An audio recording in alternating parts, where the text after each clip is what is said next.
Salam sejahtera pelajar, saya Yu Kartik, Guru Pengajian Perniagaan daripada Sekolah Tinggi Setapak Kuala Lumpur. Kita sambung satu lagi bahagian dalam etika perniagaan dan tanggungjawab sosial, iaitu bahagian yang keempat. So, dalam bahagian ni kita akan bincang maksud tanggungjawab sosial, pihak-pihak berkepentingan, iaitu primer dan sekunder, dan yang ketiga, apakah tanggungjawab sosial terhadap pihak berkepentingan. Okey. So, apa dia tanggungjawab sosial atau social responsibility? Okey. So, tanggungjawab sosial ni merupakan satu kewajipan. Okey, kewajipan atau tanggungjawab pihak pengurusan. Bila mereka buat keputusan ni mesti menjaga kebajikan dan kepentingan masyarakat serta organisasi. Okey, ingat bila kita sebagai seorang wakil pihak pengurusan, bila kita buat keputusan ni mesti menjaga kebajikan dan kepentingan masyarakat dan juga organisasi. Jangan pentingkan organisasi saja, kita juga perlu menjaga kebajikan dan kepentingan masyarakat. Okey. Contohnya, sebuah syarikat menyediakan beasiswa kepada anak pekerja yang mencapai prestasi cemerlang dalam peperiksaan awam. Itu dipanggil tanggungjawab sosial. Walaupun ini akan mengurangkan pendapatan syarikat, kamu terpaksa buat kerja ni sebab untuk menjaga kebajikan pekerja. Okey. Ataupun kita gunakan kaedah mesra alam. Okey, walaupun ini melibatkan kos yang tinggi, tapi tujuannya adalah untuk menjaga kebajikan masyarakat. Itu dipanggil tanggungjawab sosial. Buat sesuatu yang boleh menjaga kebajikan masyarakat, at the same time menjaga kepentingan organisasi. Okey, pihak berkepentingan atau dipanggil pemilik taruh atau stakeholders. Okey, iaitu orang yang individu kumpulan organisasi yang ada kepentingan dalam sesebuah organisasi ataupun aktiviti organisasi. Okey. Dia ada dua kumpulan dipanggil primer dengan sekunder. Okey. So primer ni pihak yang ada kepentingan secara langsung. Keyword dia kepentingan secara langsung. Mereka terlibat secara langsung. Sekunder ni kepentingan secara tidak langsung. Pengaruh. Primer ni mereka amat mempengaruhi organisasi. Maksudnya apa-apa yang mereka buat ni akan beri kesan secara langsung. Sekunder ni kurang mempengaruhi organisasi. Maksudnya aktiviti organisasi juga kurang mempengaruhi pihak berkenaan. Maksudnya kesan dia tak banyaklah. Okey. Tapi yang primer ni kesan dia sangat besar. Okey. Primer ni contohnya pekerja, pemegang saham, pembiaya, pembekal, pelanggan oleh manakala sekunder ni kerajaan, media, masyarakat dan kumpulan pendesak. Dipanggil NGO. Okey. Ada 4 kumpulan dipanggil sekunder, manakala primer ni kita ada 7. Okey, 7 pihak dipanggil primer ni, fakta khusus ya. Okey, pihak berkepentingan primer. Okey, untuk setiap satu ni kamu kena sebut siapakah pelanggan dan apa tanggungjawab sosial perniagaan pada pelanggan. Okey. So pelanggan ialah pihak yang membeli atau menggunakan barang atau perkhidmatan yang disediakan oleh sesebuah perniagaan. Okey. Apa tanggungjawab sosial perniagaan pada pelanggan? Iaitu kamu kena jual pelbagai barang mengikut keperluan dan kehendak pelanggan. Okey, jual mengikut apa yang pelanggan perlukan. Yang kedua, keluarkan barang yang selamat dan berkualiti, tidak memudaratkan kesihatan, okey, tidak menyebabkan keselamatan pengguna terjejas dan sebagainya. Okey, cuba kenakan harga yang berpatutan yang mereka mampu beli, memberi maklumat yang betul dan lengkap, beri layanan mesra, okey, gunakan timbangan, okey, alas sukat yang betul dan pastikan premis kamu ni selesa, okey, bersih ya.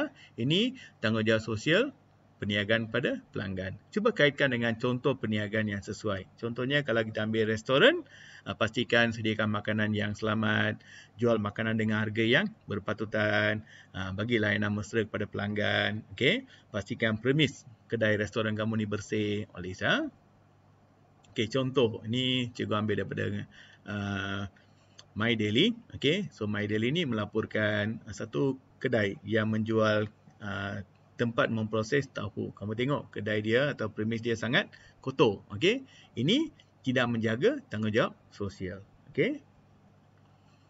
Sediakan pelbagai pilihan kepada pengguna. Okey, supaya pengguna boleh memenuhi keperluan atau kehendak mereka. Macam makanan ringan ni ada yang pedas, okey, ada yang kurang garam, ada yang menggunakan organik, supaya dapat memenuhi cita rasa pengguna yang pelbagai. Okey. Pekerja.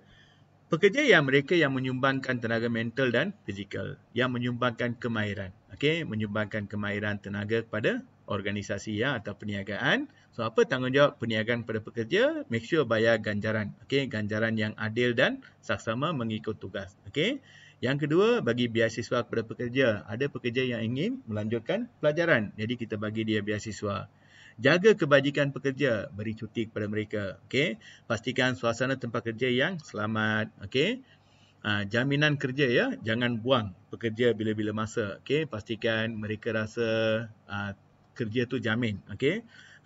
Terima pandangan atau idea pekerja dan juga mengambil pekerja secara adil tanpa mengira bangsa, agama, jantina dan sebagainya. Okey. So, contoh, katakan kamu seorang pemilik perniagaan perabot. Pastikan ganjaran dibayar kepada pekerja ikut tugas mereka. Contohnya seorang tukang kayu dengan pengurus bayar gaji yang berbeza sebab tugas mereka berbeza. Okey. Pekerja perniagaan perabot ni diberi beasiswa kalau mereka nak further studies. Jaga kebajikan pekerja perniagaan perabot, contohnya beri cuti. Okey. Pastikan suasana kilang perabot ni bersih, selamat. Itu jawapan untuk tanggungjawab sosial kepada pekerja. Contoh macam bayangkan kalau kamu dapat tempat kerja macam ni seronok kan. Okey. Ini contoh seperti di Google. Okey, di Google ni mereka sangat mementingkan suasana tempat kerja yang ceria, okey, selamat, kondusif dan sebagainya. Okey. Pemegang saham. Mereka yang menyumbangkan wang pelaburan dalam perniagaan saham. Perniagaan dengan membeli saham perniagaan tersebut. Okey, so apa tanggungjawab kamu? Pastikan pulangan yang baik, pulangan yang berpatutan. Okey, gunakan sumber kewangan dengan cekap. Sebab mereka percaya kamu kan. Okey, percaya kamu, mereka melabur dalam perniagaan kamu. So pastikan guna sumber ni dengan cekap. Berikan maklumat perniagaan dengan tepat. Setiap tahun ni kamu akan buat laporan tahunan, laporan kewangan. Make sure bagi maklumat yang cekap. Pastikan operasi perniagaan yang mematuhi undang-undang. Sebab kalau perniagaan kamu lesen dibatalkan oleh kerajaan, yang tanggung rugi adalah pemegang saham. Okay, so make sure perniagaan ini patuhi undang-undang dan sentiasa berusaha untuk menaikkan nilai saham. Okay, so bila kita dapat untung yang banyak, perniagaan kita semakin berkembang, harga saham akan meningkat. Okey, pembiaya itu pihak yang menyediakan pinjaman. Okey, pinjaman untuk membiaya aktiviti perniagaan. So apa tugas kamu kepada pembiaya? Okey, tanggungjawab sosial ni make sure bayar balik pinjaman tepat pada masanya. Okey, contohnya bayar bulanan, ansuran berapa kena bayarlah. Okey, gunakan sumber kewangan dengan cekap supaya syarikat tidak mengalami kerugian. Kalau syarikat tu rugi, mereka tak mampu bayar balik pinjaman. Bekalkan maklumat yang benar dan tepat supaya pembiaya ni boleh buat keputusan yang betul. Okey, memastikan tahap keberuntungan yang tinggi supaya mampu bayar balik pinjaman. Kalau untung kita merosot, mungkin kamu akan menghadapi masalah untuk bayar balik pinjaman. Okey. Pembekal, pihak yang bekalkan bahan mentah, barang niaga atau servis kepada perniagaan. Okey, contohnya security service. Okey. Kamu ni pemilik syarikat perabot, kamu dapat perkhidmatan security daripada syarikat security. Okey. Mereka bekalkan kayu kepada kamu. Okey. So, tanggungjawab sosial perniagaan pada pembekal ialah bayar pembekal ikut masa dan jumlah yang ditetapkan. Jangan sengaja melewatkan. Okey, ini menyebabkan mereka ada masalah wang. Okey. Pastikan syarat perjanjian yang jelas dan dipatuhi. Jangan lopsided. Okey. Menguntungkan kamu saja. Pastikan dua-dua ni mendapat faedah. Okey. Beri maklumat yang tepat supaya pembekal ni boleh bagi kredit yang betul. Kalau you bagi maklumat yang salah, dia bagi banyak sangat kredit menyebabkan kamu tak mampu bayar nanti. Okey. Melayani pelanggan dengan adil, janganlah kamu tuntut harga yang terlalu rendah sampai dia rugi. Okey. Peruncit, pihak yang menjual dalam kuantiti yang kecil kepada pengguna akhir. Okey, so tanggungjawab sosial ialah menawarkan syarat kredit yang munasabah. Okey, janganlah kamu kenakan syarat yang terlalu ketat sampai mereka terpaksa bayar dengan cepat. Okey. Sediakan ganjaran yang sesuai untuk motivasikan peruncit. Contohnya kita bagi diskaun, okey, bagi tawaran istimewa untuk memotivasikan mereka. Jangan eksploitasikan peruncit kecil. Ramai peniaga disuka peruncit besar sebab peruncit besar ni mereka akan beli secara pukal, mereka menawarkan banyak kemudahan, mereka bayar dengan segera berbanding dengan peruncit kecil. So janganlah kamu eksploitasikan. Eksploitasi maksudnya kita kenakan pelbagai syarat, kita letak harga tinggi dan sebagainya. Ini menyebabkan peruncit kecil ni terpaksa gulung tikar. Okay? Bekalkan barang secara konsisten maksudnya berterusan. Mendapatkan maklum balas peruncit untuk penambahbaikan. Mungkin peruncit akan bagi respon. Apa pandangan pengguna? Gunakan pandangan ini untuk memperbaiki produk kamu. Okey? Pemborong, pihak yang terakhir dalam prima, iaitu yang beli secara pukal daripada pengeluar dan jual kepada peruncit. Okey. So antara tanggungjawab sosial ialah pastikan bekalan berterusan, konsisten. Jangan eksploitasikan pemborong yang kecil. Okey. Pastikan syarat perjanjian syarat yang jelas dan adil dan motivasikan pemborong dengan bagi diskaun niaga, tawaran istimewa dan sebagainya. Okey. Pihak sekunder ada 4. Kerajaan iaitu yang mentadbir sesebuah negara dan kuatkuasakan undang-undang. So apa tanggungjawab sosial perniagaan pada kerajaan?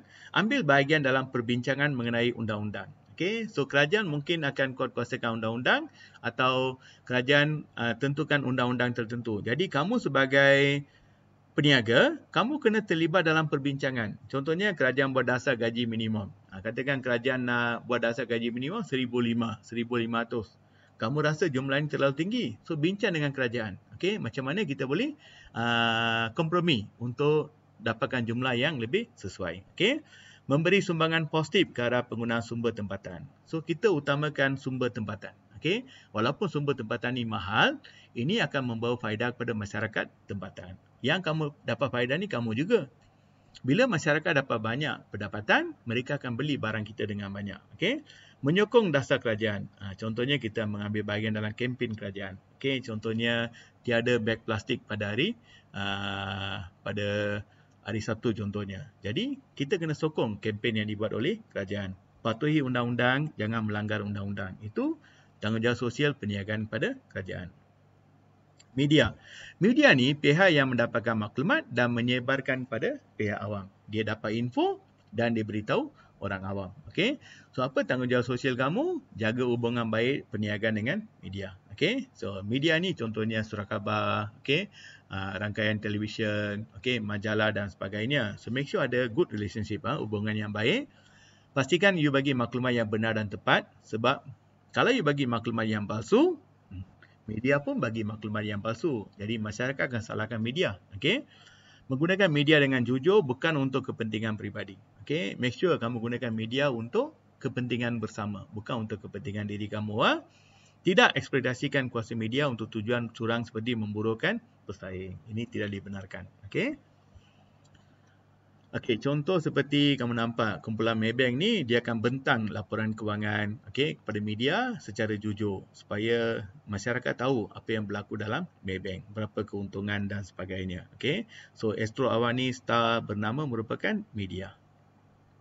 Okey, masyarakat, komuniti setempat di mana organisasi perniagaan tu beroperasi. Okey, tempat di mana perniagaan itu beroperasi dipanggil masyarakat. Okey.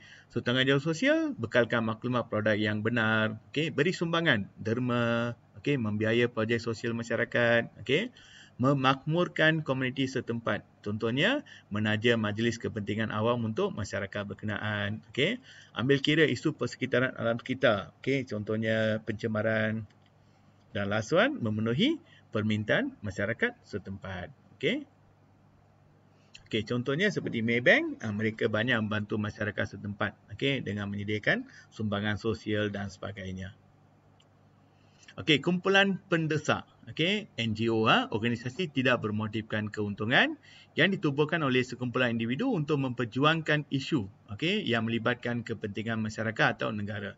Contohnya Persatuan Pengguna, Persatuan Alam Sekitar, all this. Tanggungjawab sosial perniagaan perkumpulan pendesak ialah ambil kira tuntutan kumpulan pendesak. So respect apa yang mereka nak. Sebab ini akan bantu kamu dalam jangka panjang. Beri maklumat perniagaan yang jujur, beri kerjasama, beri peluang untuk mereka kemukakan pendapat dan sentiasa mengadakan majlis ramah mesra supaya ada hubungan baik dengan kumpulan pendesak. Contohnya, macam Amerika Syarikat mengaramkan import produk sawit dari FGV. Ini berlaku kerana kumpulan pendesak. Ada banyak kumpulan pendesak di negara barat. Mereka sentiasa memerhatikan tindak tanduk syarikat di Malaysia. Adakah mereka menyalahgunakan alam sekitar, menindas pekerja asing. Jadi, kalau mereka dapat apa-apa info, mereka akan bagi tekanan kepada kerajaan untuk mengaramkan import barang. Ini pun sama. Top Globe masuki senarai larangan AS mungkin ekoran isu pekerja asing. Semua ini berlaku kerana kumpulan pendesak. Contoh soalan, berikan maksud tanggungjawab sosial dan nyatakan 3 pihak berkepentingan prima. Nyatakan 4 pihak berkepentingan prima. Ini tak perlu uraian, senaraikan saja. Okey, pembekal, pembiaya, pekerja, pelanggan, kamu dapat 4 markah. 4 pihak berkepentingan sekunder. Apa dia? Media, kumpulan, pendesak, masyarakat, kerajaan. Jadi kamu dapat 3 markah. Okey, 4 markah. Uraikan tanggungjawab sosial syarikat pada 3 pihak berkepentingan prima. Contohnya pekerja. Uraikan. Okey. Tanggungjawab sosial pekerja kepada pekerja ialah menyediakan suasana tempat kerja yang selamat dan bersih. Jadi kamu dapat 2 markah. Okey. Soalan 5, uraikan tanggungjawab sosial kepada 3 pihak sekunder. Samalah, media, kumpulan pendesak, kerajaan, all this. Nombor 6, uraikan tanggungjawab sosial perniagaan pada pihak yang berikut pekerja bagi definisi dan 2 tanggungjawab sosial. Okey. Itu saja pelajar untuk kali ini. Jangan lupa subscribe, like dan share.